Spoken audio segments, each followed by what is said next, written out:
కృపామయ TV వీక్షకులందరికీ క్రీస్తు శుభాలు వందనాలు తెలియజేస్తున్నానండి. దాగోను అనేటువంటి ఒక పేరుని క్రైస్తవులు చాలా తరచుగా వింటూ ఉంటారు. నాకు తెలిసినంత వరకు ఈ దాగోను అన్నటువంటి వాడు ఎవడో మనం తెలుసుకోవాలండి. ఎందుకంటే సగం చేపలాగా సగం మనిషిలాగా అసలు ఈడు బతికేందో ఈడు పరిస్థితి ఏందో, చేప సగం మనిషి సగం ఎట్రా బాబు, అసలు ఏమి ఆరాధన బాబు మీది ఏమండి. ఫిలిస్తీన్ల యొక్క ఆరాధ్య దైవం అనమాట.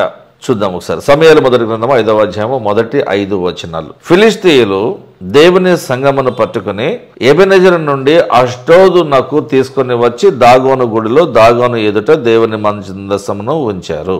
అయితే మరునాడు ద నెక్స్ట్ డే అష్డోదు వారు ప్రాతకాలమందు అనగా అర్లీ ఇన్ ద మార్నింగ్ నిద్రలేచి అక్కడికి వెళ్ళారు. ఇదిగో దాగోను యెహోవా మందసము ఎదుట నేలను బోర్లపడి ఉండెను కనుక వారు దాగోనును లేవనెత్తి వాని స్థానమందు మరలా నిలబెట్టి ఉంచారు.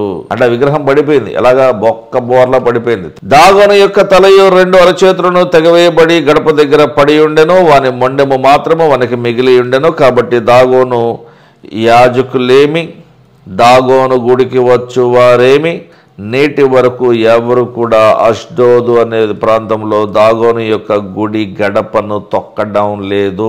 ప్రొహిబిటెడ్ ఏరియాగా చేసేసారండి దేవుడు. ఈ దాగోను అనేటువంటి దేవత అమోరీయులు అనేవారి యొక్క ఆరాధ్య దేవత, అలాగే ఫిలిష్తీయుల యొక్క ఆరాధ్య దేవత కూడానండి. క్రీస్తు పూర్వము 3వ శతాబ్దము నుండి ఈ దాగోన్ అనేటువంటి విగ్రహాన్ని వారు ఒక ఆరాధ్య దైవముగా ఆరాధిస్తూ పూజిస్తూ సాగిలపడుతూ వాడికి నమస్కరిస్తూ వాడికి ఎన్నో రకరకాల కొబ్బరికాయలు కొడుతూ రకరకాల పూజలు ప్రార్థనలు చేస్తూ ఎన్నో రకాలుగా నృత్య ప్రదర్శనలు చేస్తూ ఎన్నో జంతువులను పక్షులను బలిస్తూ ఉండేటువంటి పరిస్థితి క్రీస్తు పూర్వము 3వ శతాబ్దము నుండే ఈ ప్రాక్టీస్ నడుస్తూ ఉన్నది. అయితే ఈ విగ్రహము మధ్యలో నుండి పైభాగానికి ఒక మనిషిగాను, ఆ మధ్య నుండి కింద తోక వరకు ఒక చేపగాను ఉంటుంది. మీరు ఇక్కడ డిస్ప్లేలో చూడొచ్చు. ఇకపోతే దాగోను అనేటువంటి ఈ దేవత అని అనకూడదండి, దేవుడు అని అనాలన్నమాట. యాక్చువల్గా ఏంటంటే ఇది మేల్ వర్షన్ అనమాట, ఫిమేల్ వర్షన్ కాదు. పోతే ఈ దాగోను అనేటువంటి ఈ దేవుణ్ణి కొంతమంది దేవత అని పిలిచేవాళ్ళు. ఎందుకంటే అది సగం చేప కాబట్టి ఇది చేప దేవుడు అని పిలిచేవాడు, చేప దేవత అని పిలిచేవాళ్ళు. సాగర కన్య అంటారు కదా, అలాగనమాట. ఫుడ్ సప్లయర్గా ఈ దేవుడు మన దగ్గర ఉంటే మనకు కావలసిన ఆహారం మనకు ఎప్పుడూ అందుతూ ఉంటుంది, ఆహారపు కొరత రానే రాదు అని నమ్మేవారు. ఒక ఫుడ్ సప్లయర్ గాడ్ అనమాట. So a god who supplies food is so called Dagon. మరి దాగోనును గురించిన మొట్టమొదటి ప్రస్తావన అసలు ఎక్కడుందో మీకు తెలియాలండి. న్యాయాధిపతుల గ్రంథము 16వ అధ్యాయము 23వ వచనంలో మొట్టమొదటి ప్రస్తావన మనకు కనిపిస్తుంది. ఫిలిష్తీయుల సర్దారులు మన దేవత మన శత్రువు అయిన సంసోనును మన చేతికి అప్పగించి ఉన్నది అని చెప్పుకొని తమ దేవత అయిన దాగోనుకు, దేవత అని ఇక్కడ ప్రస్తావించబడింది, దాగోనుకు మహాబలి అర్పించుటకును, ఏమండి నరబలి, సంసోనును పట్టుకొని కళ్ళు పీకి కొట్టి తిట్టి వాని చేత నానా పనులు చేయించుకుని ఇక వాడిని ఎలా చంపాలనుకుంటున్నారంటే నరబలిగా దాగోను ఎదుట బలివ్వాలని అనుకున్నారు.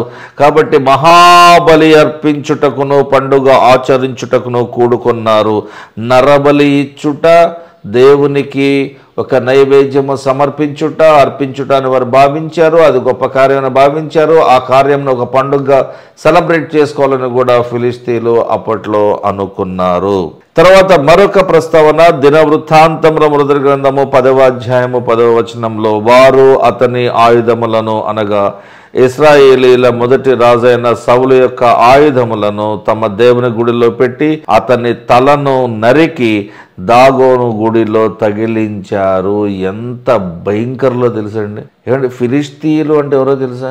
ఇష్మాయేలీయుల సంతానము. ఈరోజు మన ప్రపంచంలో 830 కోట్ల మంది జనాభా ఇప్పుడు బ్రతికున్నారు. వీళ్ళలో దాదాపుగా 182 కోట్ల మంది ఈ ఇష్మాయేలీయుల సంతానం ఉన్నది. వీళ్ళందరూ కూడా టెర్రరిస్టులు గ్రూపులుగా తాలిబాన్స్ గా పనిచేస్తూ ఉంటారు, మనుషులను చంపుతూ ఉంటారు. ఆడవాళ్ళనేంటి, మగవాళ్ళనేంటి, చిన్నవాళ్ళనేంటి, పెద్దవాళ్ళనేంటి, అన్యులనేంటి, వాళ్ళనేంటి అందరినీ కూడా తల నరికి అత్యంత కిరాతకంగా రకంగా ఆ రోజు ఎలాగైతే సౌలుని చంపేసి ఆ ముండెము తీసుకెళ్ళి అక్కడ ఎలాగైతే తలని ఎలాడదీశారో ఈ రోజు కూడా ఇదే ప్రాక్టీసు ఎన్నో ఎన్నో ఎన్నో ఇష్మాయిలీల దేశాలలో ప్రాక్టీస్ చేయబడుతూనే ఉన్నది. దేవుడు అంటాడు కదా, నేను చెప్పానంటే అది జరుగుతుంది, నేను చెప్పిన వాటిలో ఒక పొల్లైనను ఒక సొన్నైనను పోదు అంటాడు ఆయన. ఇష్మాయిల్తో మాట్లాడుతూ, హాగరు యొక్క కుమారుడైనటువంటి ఇష్మాయిల్తో దేవుడు మాట్లాడుతూ, నువ్వు ప్రపంచానికి వ్యతిరేకంగా ఉంటావు, ప్రపంచం నీకు వ్యతిరేకంగా ఉండదని చెప్పేసాడు ఆదికాండంలోనే. ఈ రోజు కూడా అదే జరుగుతుంది. దేవుని మాట ఎప్పుడు తప్పిపోదు. అయితే ఇక్కడ మీరు 3 విషయాలు మీరు గమనించాలి.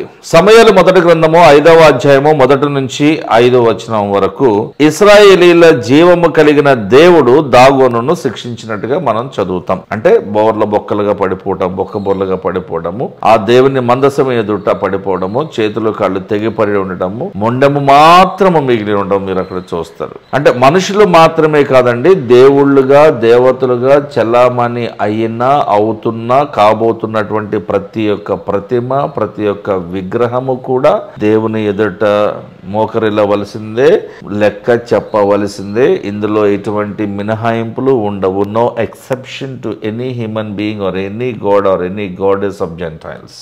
ప్రతి ఒక్కరు కూడా లెక్క చెప్పవలసిందేనండి. మీరు చేస్తున్న ప్రతి తప్పుకు కూడా, మీరు చేస్తున్న ప్రతి పాపమునకు కూడా, మీరు ఆడుతున్న ప్రతి అబద్ధమునకు కూడా, మీరు చేస్తున్న ప్రతి మోసానికి కూడా, మీరు చేస్తున్న ప్రతి వడ్డీ వ్యాపారం విషయమై కూడా, మీరు అక్రమ సంబంధాలు పెట్టుకుని తిరుగుతున్న విషయమై కూడా, ప్రతి విషయంలో ప్రతి ఒక్కరు, నువ్వు దైవజనుడివి కావచ్చు, ప్రసిద్ధిగాంచినటువంటి ఒక సంఘ కాపరివి కావచ్చు, పరిచారకునివి కావచ్చు, సంఘ పెద్దవి కావచ్చు, లేదంటే గొప్ప సేవ చేసినటువంటి ఒక సువార్తికునివి కూడా కావచ్చు. కానీ నీ బ్రతుకు చివరిలో దేవుని సభ ఎదుట ఆయన ముందు నువ్వు నిలబడి జీవ గ్రంథంలో నీ పేరు ఉన్నదో లేదో అక్కడ చూడబడుతుంది. దేవుడు నీ పాపాలన్నింటినీ కూడా లెక్కగడతాడు.